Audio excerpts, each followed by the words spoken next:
Hi, and welcome to Speaking of Purpose by Benevity. I'm your host, Sona Khosla. This season, we're talking about movements, who creates them, who drives them, and how movements sustain momentum even after the moment has passed. In the summer of 2020, the world was on edge. A global pandemic, an economic crash, and uncertainty about the future were affecting every facet of society, but they were taking a particularly hard toll on our most underserved communities and shining a light on the institutional and systemic racism that often exists in darkness. Then, in June, George Floyd was killed by police in his home city of Minneapolis. His murder, and the murder of many others, such as Breonna Taylor and Ahmaud Arbery, to name just two, made international headlines and created a surge in support for the Black Lives Matter movement. As protests took place worldwide, we saw a spike in charitable donations to Black causes across our Benevity corporate purpose platform. That month, 50% of all donations were made to Black causes. It was the highest proportion of donations we had ever seen go to racial and social justice causes, and it totaled a massive $166 million. But as the news cycle changed, donations slowed. 6 months later, in December 2020, a mere 5% of donations were directed towards Black causes. Aside from the reactive nature of giving, the events of June 2020 opened our eyes to another problem. Just like everywhere else, inequality and systemic racism flows into the world of philanthropy and charitable giving as well. Every year in the United States, $450 billion is given to nonprofits. Yet, only between 1% and 4% of that is given to Black-led nonprofits who are focused on the Black community. Today on the show, we're speaking to Christina Lewis and Stephanie Ellis-Smith, founders of Blck, a nonprofit organization that aims to raise visibility of Black causes. In just a few short months since their inception, they've directed over $150,000 to more than 500 Black-founded organizations in their database. In my conversation with Christina and Stephanie, we'll discuss their experiences in the world of philanthropy and giving and talk about the events that inspire them to create Blck. Let's get into it.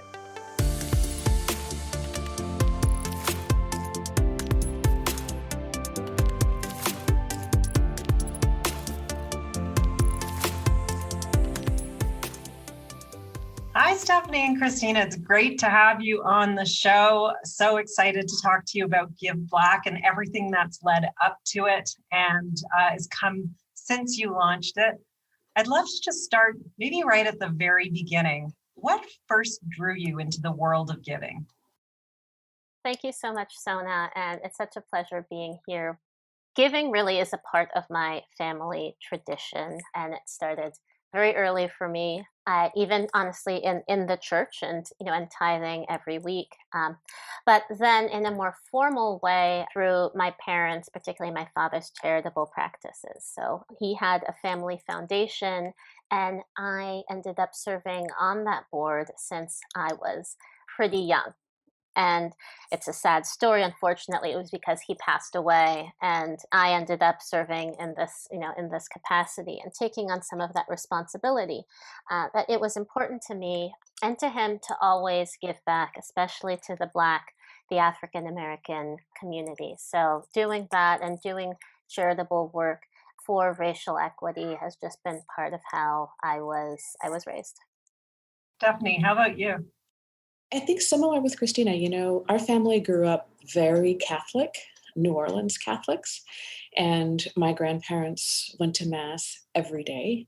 And when we were available, we had to go with them. And my first memory of giving was the long pole that would go down the pews and you drop the envelope in. And I remember always being so excited watching like when the usher would be coming and we're getting closer and closer to our pew. And I had my envelope because like Christina's family, we tithe too, because they send you the envelopes in advance. So I would hold my dad's envelope, and then also I'd have, if I had coins or whatever, I got to drop things in. But it was such a highlight of the day in a way for me, because you felt like you were contributing, that you were important, and that you were a part of something, and that someone needed you. Christina and Stephanie were both surrounded by a culture of giving as they were growing up, and as adults, they were already steeped in the philanthropic community. So in June, when Black Lives Matter protests were sweeping the globe, they responded to the horrific murders and call for justice by donating in support of Black causes. They also thought, what more can we do? It was the spark that led them to create Give Black, an online database that advances and elevates support for Black-founded organizations. There were so many emotions, that I felt, and that everyone felt at that time. And I don't think I'll quite go into that, but turning emotions and feelings and ideas into action is also in my DNA, and also what I'm passionate about starting things. So it just felt like, well, what else can I do to contribute? And we can contribute to Black Lives Matter, but where can we put our time and our energies to help grow the movement? And then, we can talk about this. Give Black sprung out of that, and Stephanie and I's earlier connection. This kind of goes back to how we connected and our areas in our background that are very similar. And believe it or not, it sounds insane, but we actually met at a Goldman Sachs philanthropy conference. And we were there. Christina was being interviewed. She was on a panel that was related to her family's foundation. And I went to the panel because, as I always do, when I go to places, I'm looking around and seeing how many other people of color and Black people are there. And there were none, or very few. And it was a very large conference, a lot of people there. And there were folks there who were from nonprofits, for sure. But as far as clients or philanthropists, there was me and there was Christina. Their experience in the world of giving prepared them for something that some newcomers to the movement may not have been ready for: the racism that exists within the nonprofit space itself. It gave them common ground to bond over when they first met. So the organization that I founded is a cultural organization, and we presented and produced contemporary Black American art and humanities programs. We brought people from around the country to Seattle to perform, to do whatever their things. Just amazing folks. And it was really successful and really kind of getting a really strong following locally. And as I was increasing my activity around fundraising, and I'm one of those kind of maybe rare people, I love fundraising. I really do. I just sort of feel like, you can join the party or not, but, the party's still happening. So I was feeling pretty good about it. And I went to a very, very prominent person locally, gatekeeper, and just sort of doing my usual spiel. And of course, I've heard about you, Stephanie, and, this is pretty amazing. And so, I thought it was going really well. And he said, well, I just think it's good what you're doing, really interesting, but I just don't see that there's any need to fund culturally specific organizations. I feel like I'm being discriminatory by supporting you, and I think you need to branch out and include other people, because you're never going to get anywhere only focusing on Black artists. That was the advice. And I don't know where this sort of came up, but this person also, how this came to me so quickly, but I was stunned. Now, of course, offended, but stunned. And ironically, this person was a big supporter of the opera here, elsewhere. And I was like, I don't see us doing, our local opera doing any Chinese opera. I mean, that's a culturally specific organization. It's European culture. That doesn't seem to be a problem for anyone else. And it was surprising. I ran across things like that quite a lot, that folks felt that despite things being, because, being a person of color and knowing how you're immediately discounted or looked upon, our work was tight, very tight. Very few ways that people could criticize. I mean, other than aesthetics, if you just didn't like it, you didn't like it. But I ran into that a lot, about people who felt that they would be diminished by associating with Black culture because it was lower than. And that was pretty kind of shocking, heartbreaking, and infuriating. Organizations like Stephanie's that raise funds to support Black artists are seen as too culturally specific to attract major philanthropists. But inequity like this, based on race, is ingrained even as you look beyond large donors. In the world of online fundraising, Black-founded nonprofits and individual fundraisers who support them struggle to gain the same traction and scale as their white counterparts. This is largely because of the segregated social bubbles we live in, which affects the reach they have when asking for donations.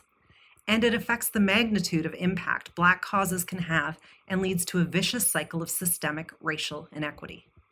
Another aspect is, say, the popularity of online fundraising now, and crowdfunding. As you may know, social networks are segregated.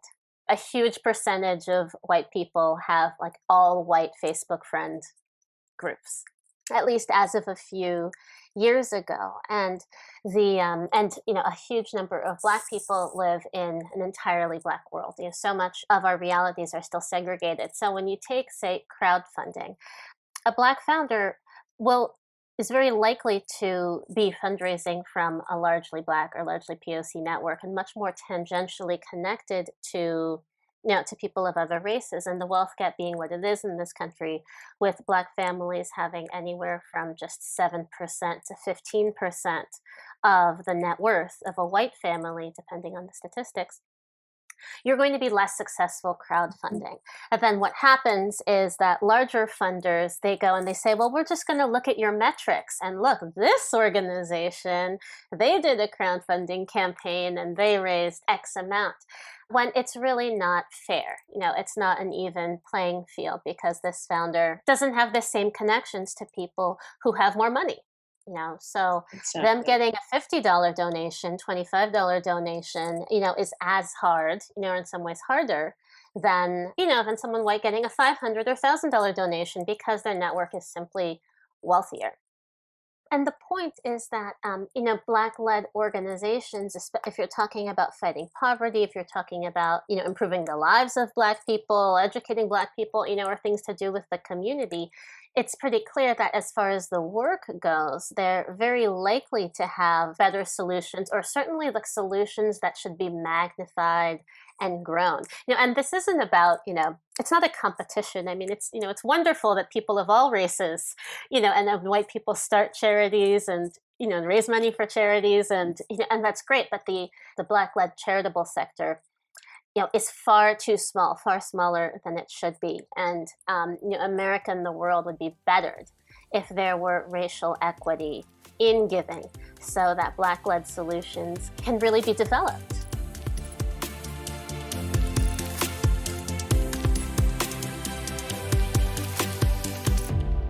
Give Black is designed to bring visibility and dollars to Black-founded nonprofits so that those organizations can address the inequality in their communities. Another challenge they face, and one that affects Black causes disproportionately, is the boom and bust effect of caring about Black-centered causes. In June, 50% of giving on Benevity's platform, around $166 million in 30 days, was directed towards racial and social justice causes. 6 months later, that number dropped 95% to just over $20 million. So, what can we do to sustain action beyond the news cycle? That's like the perennial question that everyone asks. And, we don't even, what is the right answer to that beyond continued awareness, education? At least here in the US, there's been a number of pushes to sort of keep the broad scope of American history front and center amongst our children and youth in school. And there's been a lot of pushback against that, because, there's certain folks that have this rosy-eyed view of the perfection of the country and the perfection of the country's origins, without looking more broadly at the ramifications and who else was involved. Education, I think, is key.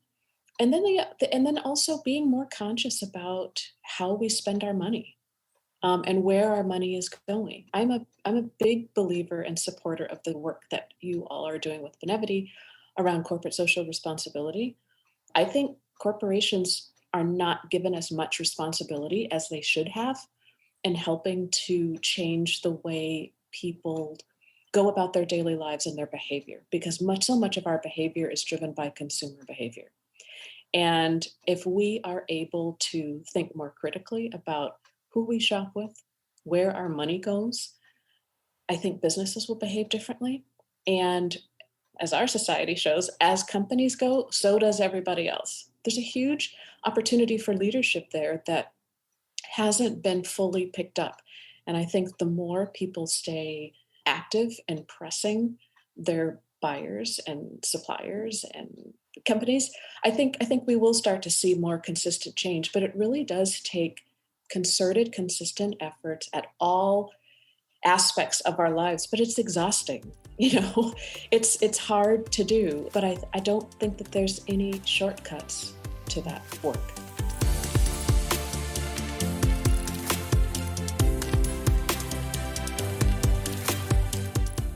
Overcoming racial inequity won't happen overnight, nor will it happen without everyone doing their part. Business, as the most trusted institution, has an important part to play. Last year, 64% of Business Roundtable CEOs released statements supporting the end of racial injustice. For that support to be meaningful, it needs to translate into concrete action from companies and their people. Supporting Black-founded nonprofits is a critical piece in any blueprint to address racial inequity, because they work in the communities that suffer from the most drastic inequality, see the problems up close, and can design solutions that are more effective. For Christina and Stephanie, the mission is clear: to elevate Black causes, make them more visible, and help them create more change by raising more money. Their goal is to raise $1 billion and for 1 million people to give Black. The story of Give Black highlights the opportunity for all of us to understand how to make an impact in communities beyond our own. We must overcome the insidious racism in our own giving habits so that we can be part of helping underserved communities thrive, close the wealth and opportunity gap, and together we can continue to move our society towards greater equity.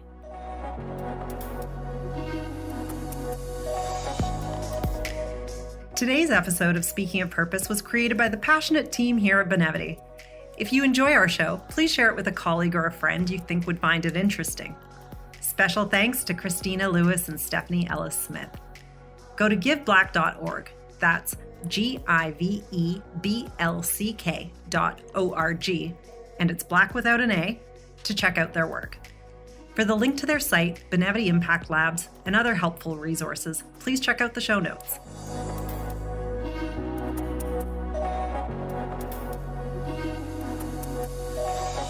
For more episodes, you can subscribe to Speaking of Purpose wherever you get your podcasts. And come say hi to us at Benevity on social media. We'd love to hear your thoughts on this episode. Learn more about us at benevity.com. Thanks for listening.